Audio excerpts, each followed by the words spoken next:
All right, welcome back to Smirking Gun. I've been talking to the camera for the last few minutes because my phone went on a little hinky and wasn't connected to a Wi-Fi account, so I was talking to nobody. Well, this is Smirking Gun. Try this take two. Uh, I'm Rob, and I usually turn on the light. I'll do it again. Doing my review of Game of Thrones Season 6, Episode 6, Blood of My Blood, which for me personally, not that the last two episodes were bad, but this one just for me did it a lot. I don't know. I liked what happened in this. There were some cool moments going on here that I just kind of dug. First off, I mean, this reaction review video. I mean, full spoilers. If you haven't seen it, get the heck out of here. Go watch that and come back if you feel like it. So let's just jump right in. I mean, we kind of knew, like, if you saw cast lists and stuff on different websites, they said that a certain actor was going to be back playing a certain person we haven't seen since season one. We all kind of knew it was going to happen. I was kind of hoping, when they did the reveal, that I was wrong and it was somebody else. But no, Bran and Mira, I remembered her name. Thanks to the person who commented in the comment section to remind me of that, because like I said, there's so many characters sometimes I forget them. Bran and Mira immediately, it's right after Hodor's held the door and they're out in the middle of nowhere. Bran's seeing things. He's seeing like Aegon, or the Mad King going burn them all, and you're seeing Dragonfire. You see quickly a young Jaime, like getting ready to stab the Mad King. You're seeing a whole bunch of cool images that Bran's not being able to control. And the zombies, he comes to, and the zombies are right there, and all of a sudden, the guy on a horse shows up, and some people might have been like, oh, it's Cold Hands, but no, it's let's just get it out of the way because I don't want to do the callback like this happened and then later come back to it. It's Benjen Stark. So in the cast list, I saw his name, but you never can be 100% on those things. But it is, and it was a nice, getting a character back. As soon as he showed up, I almost felt like, well, he's gonna die in like this episode or the next episode. It seems like everybody that either hasn't been on it, that the people like Osha, who just she comes back and then she just gets murdered. But he looks like he'll be at least around for an episode or two. It was pretty cool. I actually thought maybe it would be really cool when he was doing it. They were kind of hiding it, and I thought maybe it would be the Hound, but no, that doesn't really track. That doesn't really make sense at all. So it's Benjen Stark. They were playing the long game here. Everybody wondering if we're ever going to see Benjen again. Well, they waited this long. I guess if this is how they planned it all along, I hope it's how they planned it all along and just not on a lark. But so you got that there, and that's really, really cool. I mean, he's telling, Bran that he's going to be, he's the three-eyed raven, and he's going to be ready, to meet the Night King when time comes, which is pretty crazy. There's a really good, like, all right, things are going to get moving here. We've got Benjen Stark getting ready to take Bran down to Castle Black, that kind of thing. And we got Samwell and Gilly going to his family's house, the Tarleys. And if you've read the books, and they've they've alluded to it a little bit in the show. Samuel's dad basically threatened to kill him if he didn't renounce his claims to the family name and all this stuff and go be a part of the Night's Watch. Well, Sam's bringing Gilly to his family's house so that he can have them take care of Gilly and her baby. The thing about this is that his mother's very nice and his daughter's very nice, and I'm sure his brother's nice, but he's probably deadly afraid of his father. He's a bastard. He's a piece of shit. He's just a dick. There's a lot of words I could use to describe this guy. I'm not going to use this. I want to say the C word, but I don't really feel like doing it. By saying that, I pretty much said it though. And he just, the part that was really hard to watch was having, Sam just taking the abuse from this guy and turning into that kind of quivering little baby, again. But I know that he did it because if he acted up, he might lose, he wanted Gilly to have protection. But here's the thing, the dad says, you'll never hold this sword, this family sword, and all this, and he's taking all this crap, and he did it all for Gilly. But then, when he says goodbye to her, because he's told, we'll take care of her. She can work in the kitchens, and the kid will be raised and educated, but you're out of here. But then, when he leaves, he says goodbye to Gilly. He comes right back and says, "We're leaving. You're coming with me." Well, then, if what was the sense of him having to take all that abuse to just show that his dad, how literally show us how big of a douchebag his dad is? So Sam takes the sword and stands up for himself. Yeah, he's standing up for himself when nobody else is around. I don't. He's like that in the books. He's actually braver, to me in the show than he is in the books. But I digress. So that's pretty much the end of that. I mean, that was the only part that I was kind of on. I mean, his dad's a real prick, and it was they're there and they're gone. So I'm sure Sam's gonna have his dad chasing him down for that sword. It's kind of a B or even C plot at this point. So eventually he's gonna have to find out that John's still alive and he doesn't have to go be a maester. He might, because John's not gonna be a part of the Night's Watch anymore. So, or at least in theory, he's not going to be.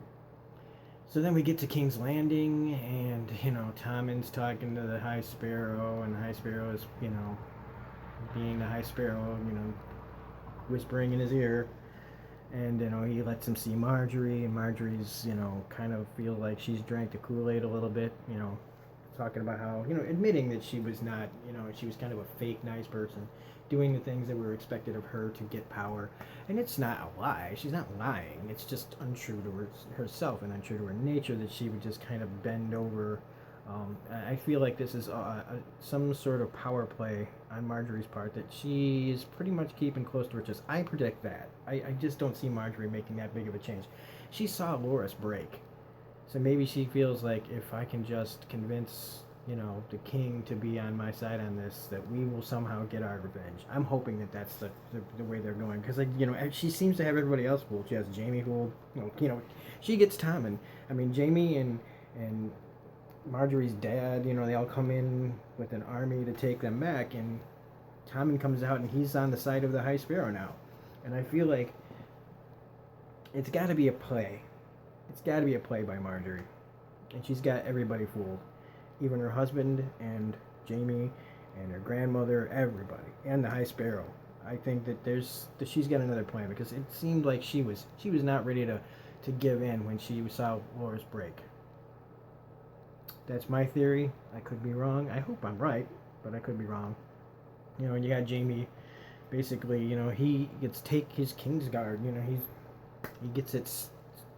Tommen takes it from him and tells him he's got to go to Riverrun to take the castle back from the Blackfish for the Freys. The Freys. And they showed Walder Frey. I kept waiting for maybe somebody to stab him in the back during this scene, but that didn't happen. But he's telling his family to go take castle back and blah blah blah, and Jaime's telling seriously he doesn't want to go, but she's telling him he has to. Be what your father wanted you to be, the leader of our armies. Let them show that what happens. To people that cross the Lannisters. Which is very interesting, because I thought they were just going to give up on that part of the storyline from the books, which happens in book 4 and part of 5, I think, where Jaime, this is from the book. I can't believe they're calling back to it, because I thought when he went to Dorne that they were to get Marcella. I thought that they were basically getting rid of that storyline, but they're not. They're calling it back. They're going way back to it, to where Jaime is trying to convince them to give up, Riverrun to the Lannisters and the Freys. I'm not going to spoil it here, because I saw the trailer for next week's, the promo for next week's episode, and that's getting called back. I mean, they did show that the Freys have the guy from, I can't remember his name. See, these are going to be the things that come up in the comments. If you guys remember his name, I can't remember if to save my life, but the guy who actually got married at the Red Wedding, they've had him held hostage this whole time. And they're going to try to use that as leverage against the Blackfish. It's going to be interesting to see how that plays out and how close it is to the books. I thought that was really cool, and that they're bringing that back. I really wondered where that storyline had gone, and I was kind of disappointed. But now I don't have to be. They're bringing it back, so cool beans. Trying to think of other stuff besides what I'm gonna say. There is no Jon Snow in this episode, so sorry everybody. But then we got Arya, who, she sees another part of the play. She sees the part where Joffrey dies in their little play, and she gets backstage. She poisons the rum, and she ends up talking to the actress she's supposed to kill. That she's got poisoned. But she hasn't drank it yet, and she really likes the lady. And instead of killing her, she gives her some advice about how to play the part, about, of Cersei seeing Joffrey dead. She'd be angry, she'd be raging, she'd be looking to kill somebody.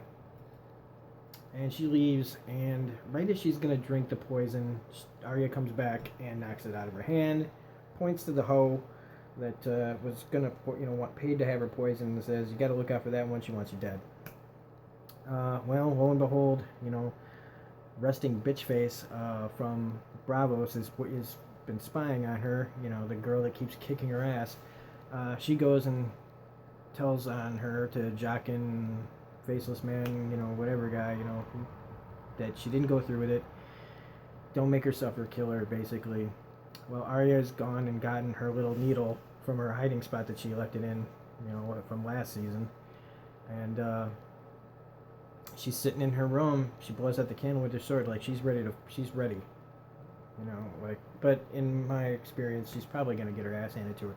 She'll probably make it out okay, but she, the best laid plans of mice and men, that kind of thing. Like, she always seems to be ready, and she ends up getting her ass kicked. But whatever. I think that's a good move. That's a move. When you see her getting the sword, you can tell that they're moving the storyline along finally. Getting us, we're going to get somewhere, which is very positive thinking to me. And then we got Daenerys leading the Dothraki back to Meereen.